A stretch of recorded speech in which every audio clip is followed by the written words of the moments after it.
Hey folks, welcome back to the channel. So we're back on the Pango Explorer build. I've got the body more or less finished. I may have a little bit more buffing that I'm going to do in here, but it's really nice now. I've got lots of coats of that oil finish on there. Everything's all buffed. These edges are the hardest things to do, but I feel like I've done a pretty good job all the way around. Nothing too blotchy, nothing too streaky.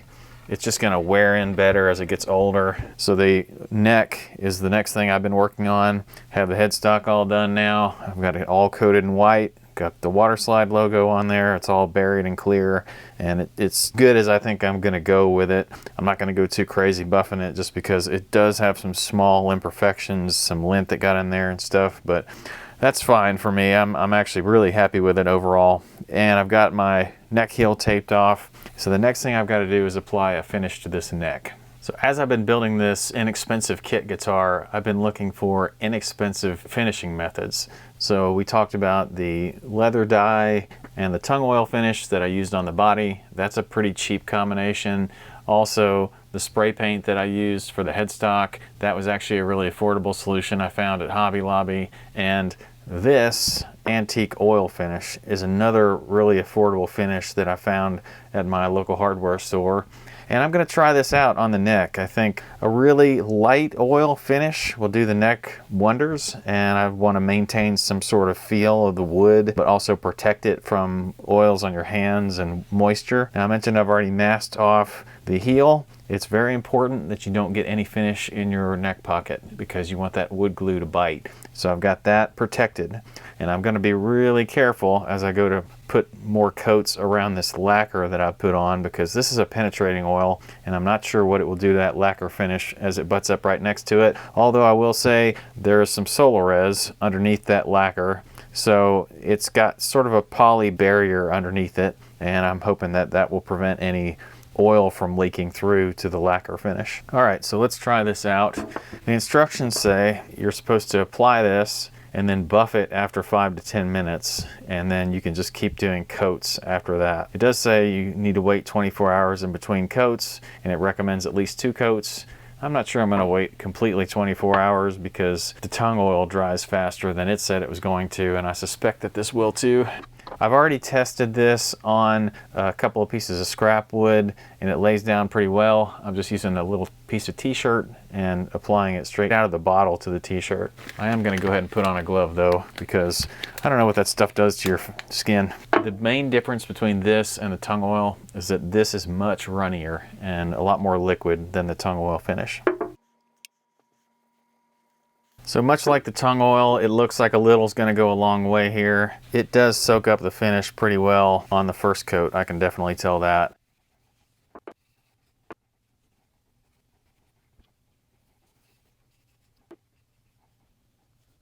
All right, well, I'm loving the color on this.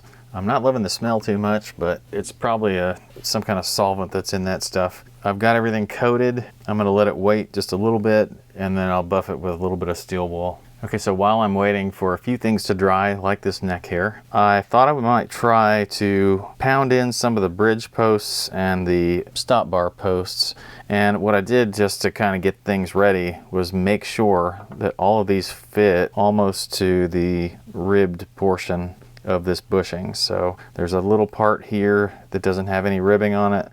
I just want to make sure that that pretty much presses in with no tools, and then it will come back out. And that means the ribs are actually going to do all the work. And, oh, and by the way, if that doesn't happen for you, what I did was take a 7/16 drill bit and just kind of worked it around the sides a little bit until it was just barely enlarged. And then make sure you get your bridge wire routed to this bottom post hole that's right near the controls.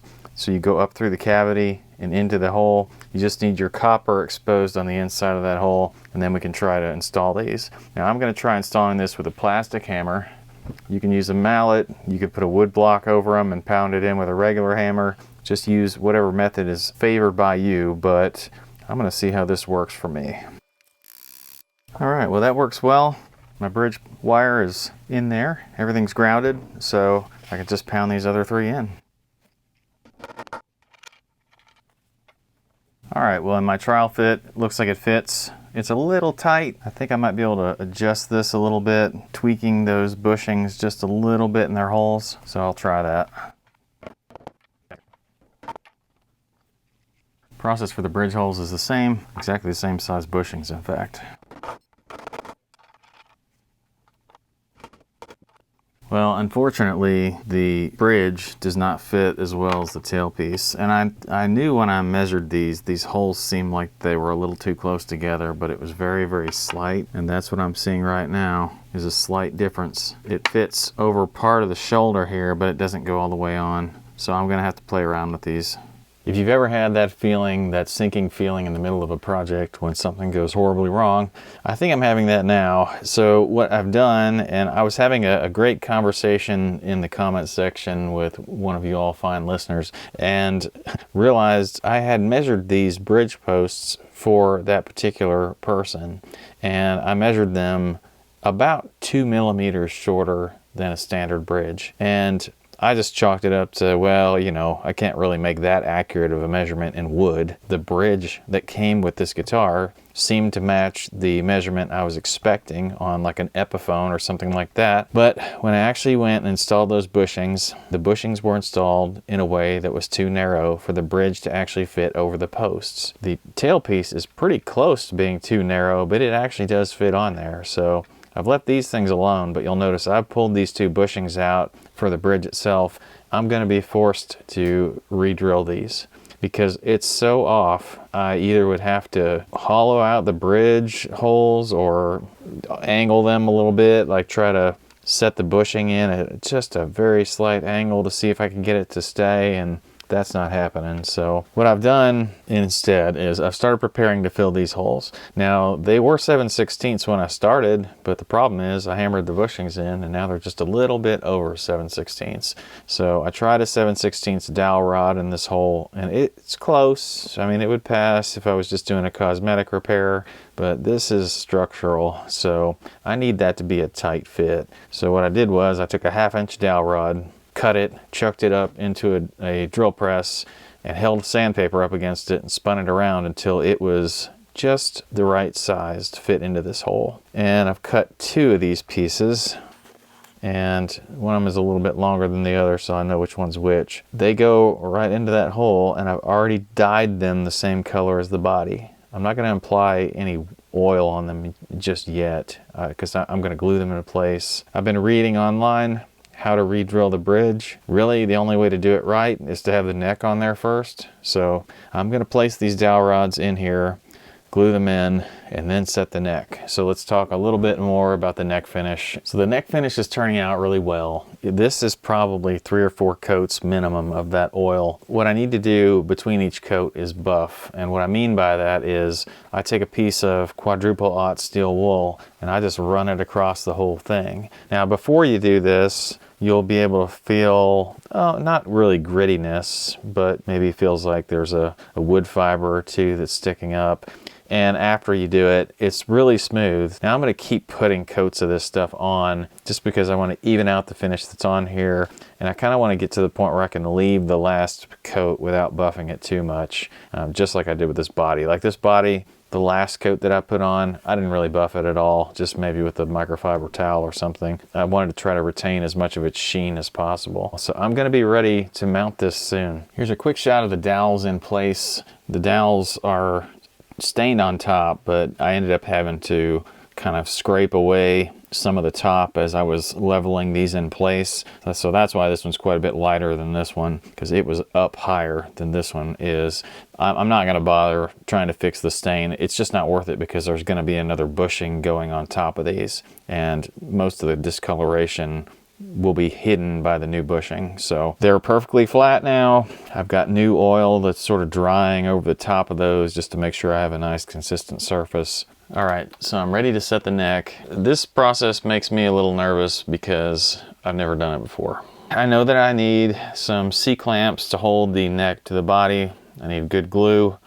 I need something to spread it with. I need something to protect the back of the guitar from the C-clamps. This is what I've come up with. I've been test fitting this, and I've got a large C-clamp to try to get into the the humbucker pocket here and get the end of the tongue. It's got this deep throat here so that it can get past the end of the fretboard.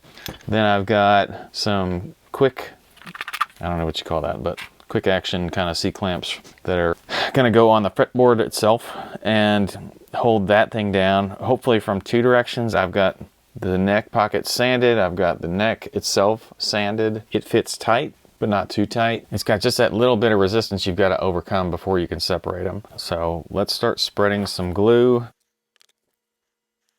I'm being pretty liberal with this stuff, and I want to get it on every surface.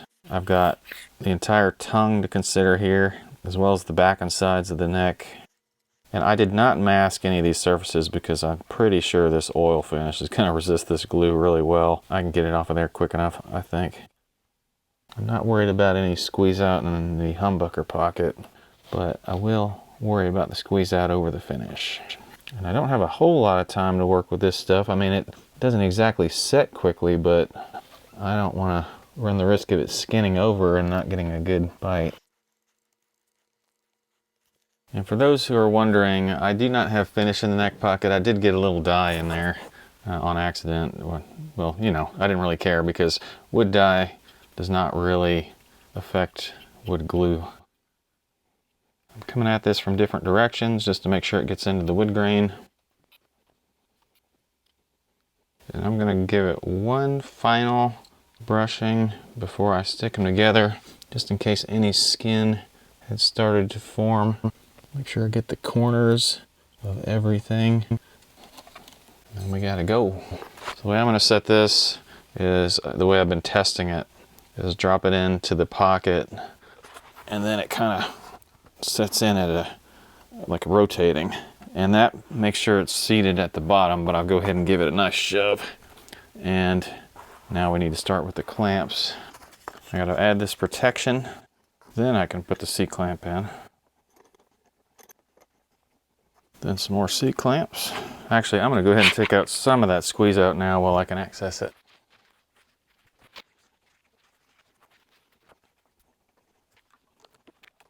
All right, that's about as tight as I can get it.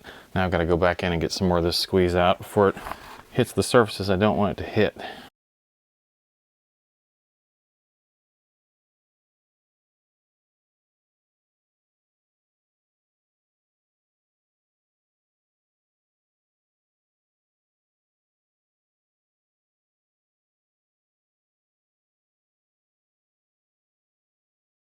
All right, so what am I doing off camera? So I'm basically trying to get all the squeeze out that's coming out along the different seams. It comes out slow, it doesn't come out all at once. I mean, it comes out quick in the beginning, obviously, but it will seep out more over time. And just to reduce those glue lines that I'm gonna get, I've been going back with a damp, not wet, child's paintbrush, watercolor brush or whatever, and just going along those seams and just trying to make sure that I clean out any of that glue that's like starting to weep out. And I can tell I'm gonna have some that's left over on the finish, but the nice thing about this oil finish is if I have to buff it with my steel wool to get that really thin squeeze out off, I can always go back and re-oil it, so you'll never know it was there. So anyway, I've got to let this dry. I don't know how long I'm going to let it dry, honestly. Maybe I'll come back to it tomorrow, but the neck is on. So onward and upward. I appreciate when you guys hang with me through these episodes. You give me likes in the comments. I really love the subscriptions, and I'll see you guys next time.